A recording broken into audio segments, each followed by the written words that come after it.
नमस्कार दर्शक बंधु आपण को आम चैनल को स्वागत। आज कार्यक्रमटी समस्त मिथुन राशि व्यक्ति विशेषों बहुत अधिक गुरुत्वपूर्ण रही। कारण यही कार्यक्रम आम आलोचना करवा गुरुंकर यही मार्गशीर पूर्णिमा बा माणवसा दिन राशि परिवर्तन हेबा माने आपणक राशि को चलिबा एवं ता सहित आपणक राशिर स्वामी बुधंकर राशि परिवर्तन हेबा आपणक जीवन में किपरि प्रभाव पकाइबे। कारण बुध आपणकर पंचम गृह छाड़ी षष्ठ गृह रे प्रवेश करिवे एही 6 तारिख दिन एवं कुंडलीर षष्ठ अष्टम एवं द्वादश गृह को शुभ बोली मना जाएनी। तेणुक आपणक राशिर स्वामी बुधंकर षष्ठ गृह रे विराजमान हेबा आपणक जीवन में शुभ प्रभाव पकाइब ना अशुभ प्रभाव पकाइब एही वीडियो रे विस्तृत भाव में आलोचना करिबा। सेतिपई आपणकर जदि मिथुन राशि होइथाए आम सह वीडियोर शेष पर्यंत जोड़ी होई रुहंतु एवं आपणक व्यस्त बहुल समय मध्यरु मात्र 10 मिनिट समय आपण निज पई दियंतु एवं जानंतु एही डिसेम्बर मास 7 तारिख परठारु कौन कौन घटिबा पाई जाउछि आपणक जीवन रे एवं ता सहित जानिबे आपणकर अशुभत्व को दूर करिबा पाई किछिटा चमत्कारी उपाय जहाँ आपणकर आगामी दिन में शुभाशुभ फल को द्विगुणित करिबा। किंतु वीडियोटी आरंभ करने पूर्वरु जदि आपणकर भी मिथुन राशि होइथाए एवं आपण भी ईश्वर को आंतरिक भक्ति एवं विश्वास करती तेबे वीडियोटी को लाइक करंतु। कमेंट बॉक्स रे जय जगन्नाथ जय माँ लक्ष्मी अवश्य लिखि दियंतु।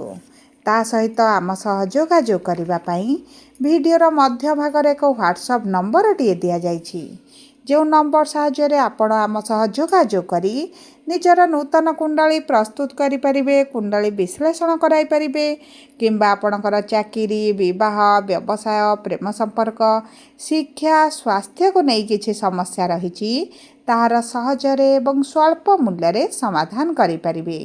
सेतिपई आपण आम सह वीडियोर शेष पर्यंत जोड़ी होई रुहंतु एवं व्हाट्सएप नंबर माध्यम रे आम सह जोगाजोग करंतु।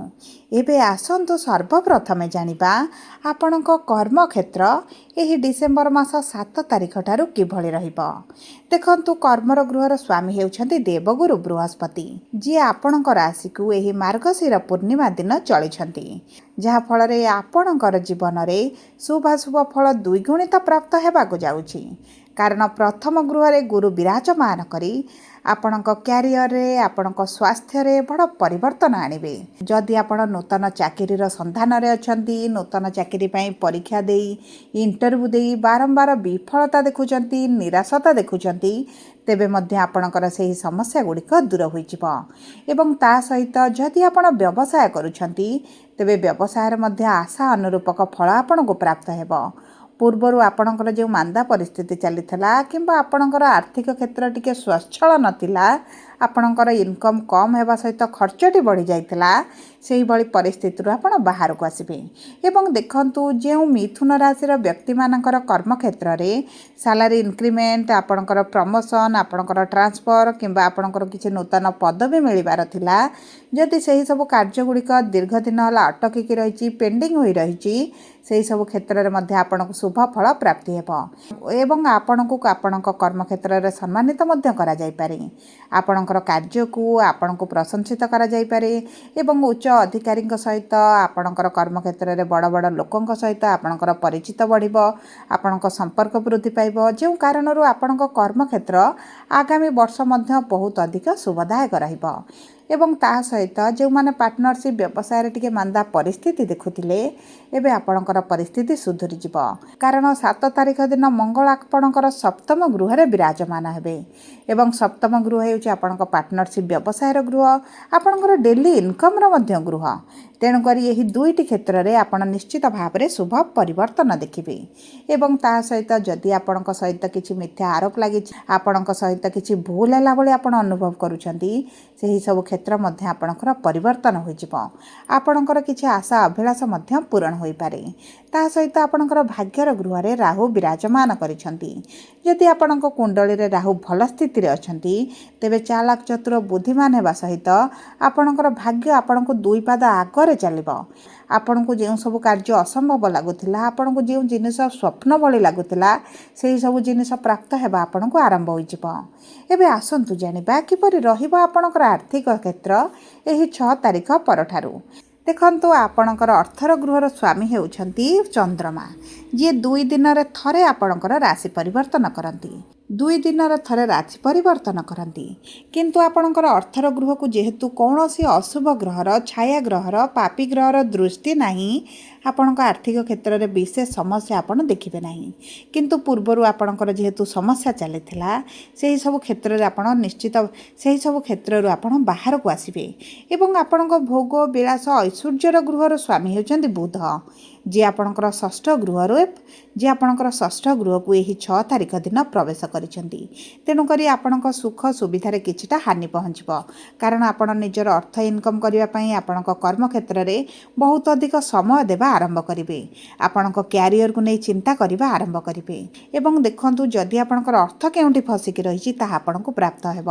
ଏବଂ ଆପଣଙ୍କର କଠିନ ପରିଶ୍ରମ, ଆପଣଙ୍କର କର୍ମକ୍ଷେତ୍ରରେ ଏକ୍ସଟ୍ରା କାମ କରିବା ଏବଂ ବ୍ୟବସାୟରେ ଅଧିକ ସମୟ ଦେବା ଆପଣଙ୍କର ଆର୍ଥିକ ସ୍ଥିତିରେ ବଡ଼ ମଜବୁତ ପରିସ୍ଥିତିଟି ସୃଷ୍ଟି କରିବ। ଆପଣଙ୍କର ଅର୍ଥ ଯଦି କେଉଁଠି ପେଣ୍ଡିଂ ରହିଛି, ତାହା ମିଳିବା ସହିତ ଆପଣ ଯଦି କିଛି ପ୍ରପର୍ଟି ବିକ୍ରି କରିବା ପାଇଁ ଚାହୁଁଥିଲେ, କିନ୍ତୁ ପ୍ରପର୍ଟି ବିକ୍ରି ହୋଇପାରୁନଥିଲା, ସେହି କ୍ଷେତ୍ରରେ ମଧ୍ୟ ଆପଣ ଶୁଭ ପରିବର୍ତ୍ତନ ଦେଖିବେ। ଯଦି ଆମେ ଦେଖିବା ଆପଣଙ୍କର ଶିକ୍ଷା ଏବଂ ସନ୍ତାନର ଯୋଗକୁ, ତେବେ ଆପଣଙ୍କର ଶିକ୍ଷା ଏବଂ ସନ୍ତାନର ସ୍ୱାମୀ ହେଉଛନ୍ତି ଶୁକ୍ର, ଯିଏ ଆପଣଙ୍କର 20 ଡିସେମ୍ବର ପର୍ଯ୍ୟନ୍ତ ଷଷ୍ଠ ଗୃହରେ ବିରାଜମାନ କରିବେ। ତେଣୁକରି 20 ଡିସେମ୍ବର ପରେ ଆପଣଙ୍କ ସନ୍ତାନ ପ୍ରାପ୍ତି ପାଇଁ ବହୁତ ଭଲ ସମୟ ରହିବ। ଯଦି ଆପଣ ସନ୍ତାନ ପ୍ରାପ୍ତି ପାଇଁ ଚେଷ୍ଟା କରୁଛନ୍ତି ଏବଂ ଡାକ୍ତରଙ୍କ ସହ ପରାମର୍ଶ କରୁଛନ୍ତି ଏବଂ ଆପଣଙ୍କ କର୍ମକୁ ସଠିକ୍ ରଖିଛନ୍ତି, ତେବେ ଆପଣଙ୍କର ସନ୍ତାନ ପ୍ରାପ୍ତିକୁ ନେଇ ଯାହା ବି ସମସ୍ୟା ଚାଲିଥିଲା, ତାହା ଆପଣଙ୍କର ଦୂର ହେବା ସହିତ ଆପଣଙ୍କର 2026ରେ ମଧ୍ୟ ସନ୍ତାନ ପ୍ରାପ୍ତି ପାଇଁ ବହୁତ ଭଲ ଯୋଗ ବନୁଛି। ତେଣୁକରି ଆପଣଙ୍କର ସନ୍ତାନକୁ ନେଇ ଯେଉଁ ଚିନ୍ତା ରହିଛି, ଆପଣ ଯେଉଁ କଷ୍ଟରେ ପୀଡ଼ାରେ ଅଛନ୍ତି, ତାହା ଆପଣଙ୍କର ଲାଘବ ହେବ। ଏବଂ ଯେଉଁ ପିତାମାତାଙ୍କର ସନ୍ତାନଙ୍କ କ୍ୟାରିୟର ସ୍ୱାସ୍ଥ୍ୟକୁ ନେଇ ସମସ୍ୟା ଥିଲା, କ୍ୟାରିୟର ସ୍ୱାସ୍ଥ୍ୟକୁ ନେଇ ଚିନ୍ତା ଅଧିକ ରହିଥିଲା, ବିବାହକୁ ନେଇ ଚିନ୍ତା ରହିଥିଲା, ସେମାନଙ୍କର ଚିନ୍ତା ମଧ୍ୟ ଦୂର ହୋଇଯିବ। ମନେ ରଖନ୍ତୁ, 20 ଡିସେମ୍ବର ପରେ ଶୁକ୍ର ଯେତେବେଳେ ଆପଣଙ୍କର ସପ୍ତମ ଗୃହକୁ କେନ୍ଦ୍ରକୁ ପ୍ରବେଶ କରିବେ, ଯେଉଁ ମାତା ପିତାଙ୍କର ସନ୍ତାନର ବିବାହକୁ ନେଇ ଚିନ୍ତିତ ରହୁଥିଲେ, ସେମାନଙ୍କର ବିବାହ ହୋଇଯିବାର ମଧ୍ୟ ବହୁତ ଅଧିକ ସମ୍ଭାବନା ଅଛି। ତାହା ସହିତ କ୍ୟାରିୟରକୁ, ଶିକ୍ଷାକୁ ନେଇ ଚିନ୍ତିତ ଥିଲେ, ଚାକିରିକି ନେଇ ବିଶେଷ ଭାବରେ ଚିନ୍ତିତ ଥିଲେ, ଆପଣଙ୍କର ସରକାରୀ ଚାକିରି ପାଇଁ ଚେଷ୍ଟା କରି ମଧ୍ୟ ବିଫଳତା ଦେଖୁଥିଲେ, ତେବେ ସେହି ସବୁ ସମସ୍ୟା ଗୁଡ଼ିକ ଆପଣଙ୍କର 20 ଡିସେମ୍ବର ପରେ ଦୂର ହୋଇଯିବ। ତା ସହିତ ଯଦି ଆମେ ଦେଖିବା ଆପଣଙ୍କର ବୈବାହିକ ସମ୍ପର୍କ ଏବଂ ବିବାହର ଯୋଗକୁ, ତେବେ ଦେଖନ୍ତୁ, ମଙ୍ଗଳ ଆପଣଙ୍କର ବିବାହର ଗୃହରେ ବିରାଜମାନ କରିଛନ୍ତି ଏବଂ ଗୁରୁଙ୍କର ସପ୍ତମ ଦୃଷ୍ଟି ରହୁଛି। ତେଣୁକରି ଆପଣଙ୍କର ବିବାହ ପାଇଁ ବହୁତ ଭଲ ଯୋଗ ବନୁଛି। ଯେଉଁମାନେ ପ୍ରେମ ସମ୍ପର୍କରେ ଅଛନ୍ତି, ସେମାନଙ୍କର ବିବାହ ହେବାର ମଧ୍ୟ ଯୋଗ ରହିଛି। ତା ସହିତ ଯେଉଁମାନେ ଦ୍ୱିତୀୟ ବିବାହ କରିବା ପାଇଁ ଚାହୁଁଥିଲେ, କିନ୍ତୁ ସମସ୍ୟା ଦେଖୁଥିଲେ, ଦ୍ୱନ୍ଦ୍ୱରେ ରହିଥିଲେ ଏବଂ ବିଭିନ୍ନ କଥା ଚିନ୍ତା କରି ଆପଣ ଦ୍ୱନ୍ଦ୍ୱରେ ରହୁଛନ୍ତି, ତେବେ ମଧ୍ୟ ଆପଣ ଯଦି ବିବାହ ପାଇଁ ଚେଷ୍ଟା କରନ୍ତି, ଆପଣଙ୍କର ବିବାହ ହୋଇଯିବ। କିନ୍ତୁ ଯେଉଁ ମିଥୁନ ରାଶିର କନ୍ୟା ବା ପୁରୁଷମାନେ ବିବାହ ପାଇଁ ଚେଷ୍ଟା କରୁଛନ୍ତି, ମନପସନ୍ଦର ପ୍ରସ୍ତାବ ଆସୁନାହିଁ, ବିବାହ ଠିକ୍ ହୋଇପାରୁନଥିଲା, ସେମାନଙ୍କର ନିଶ୍ଚିତ ଭାବରେ ବିବାହ ଠିକ୍ ହୋଇଯିବ। ଏବଂ 20 ଡିସେମ୍ବର ପରେ ତ ବିବାହ ଠିକ୍ ହୋଇଯିବାର ବହୁତ ଅଧିକ ସମ୍ଭାବନାଟି ରହିଛି। ଏବଂ ଯଦି ଆମେ ଦେଖିବା ଆପଣଙ୍କର ବୈବାହିକ ସମ୍ପର୍କକୁ, ତେବେ ଦେଖନ୍ତୁ, ଆପଣଙ୍କ ବୈବାହିକ ସମ୍ପର୍କର ଗୃହକୁ ମଙ୍ଗଳ ପ୍ରବେଶ କରିଛନ୍ତି। 16 ତାରିଖରେ ସୂର୍ଯ୍ୟ ଆସିବେ। ତେଣୁକରି ଆପଣଙ୍କର ସାଥୀଙ୍କର ଟିକେ ଜିଦି ସ୍ୱଭାବ ବଢ଼ିବ। ସେଥିପ୍ରତି ଆପଣଙ୍କୁ ଟିକେ ଦୃଷ୍ଟି ଦେବାକୁ ପଡ଼ିବ। ନଚେତ ଆପଣଙ୍କର ସାଥୀଙ୍କର ସ୍ୱାସ୍ଥ୍ୟରେ ଯେଉଁ ସମସ୍ୟା ଚାଲିଥିଲା, ମାନସିକ ଦୁଶ୍ଚିନ୍ତାରେ ରହୁଥିଲେ, ତାହା ତାଙ୍କର ଧୀରେ ଧୀରେ କମିବା ଆରମ୍ଭ ହେବ। ତାଙ୍କର व्यावसायिक क्षेत्र हेउ तांकर कर्म क्षेत्र रे मध्य शुभ परिवर्तन देखिबे एवं देखंतु उभय कौनसी स्थान को बुलिबाकू जाई पारंती मनोरंजन कार्यक्रम रे जोग देई पारंती एवं दंपतिक मध्य रे जो दूरताटी थिला ताहा कमी जिवो किंतु आपणकर साथींकर जे जिद्दी स्वभाव रहिछि आपण टिके जदि नरमिकी रहि जिबे आपणक संपर्क बहुत अधिक भल रहिबो। एबे आसंतु जानिबा किपरि रहिबो आपणकर स्वास्थ्य। देखंतु आपणक स्वास्थ्य रे पूर्वरु जहा समस्या थिला ताहा दूर होई जिवो किंतु गुरु जेहेतु आपणक राशि रे अछंती आपणकर स्टोमाक रे समस्या लिवर रे समस्या डाइजेशन रे समस्या ताहा सहित आपणकर मोटापा बढ़िबार बहुत अधिक संभावना अछि सेति पई आपणक खाद्य पानीय रो बहुत अधिक दायित्व नियंतु। ता सहित मंगलंकर सूर्यंकर जेहेतु सप्तम दृष्टि रहिबो 16 डिसेम्बर परठारु आपणक स्किन रे किछिटा समस्या देखा देई पारे चर्म समस्या आपणकर बढ़ी पारे सेति पई आपणक स्वास्थ्य रो बहुत अधिक दायित्व नियंतु। सबु परे आपणकर अशुभत्व को दूर करी शुभाशुभ फल को वृद्धि करबा पई आपण प्रतिदिन बुधंकर बीज मंत्र जप करंतु। ता सहित विवाह पई गुरुंकर बीज मंत्र 108 थर प्रातः समय पाठ करंतु।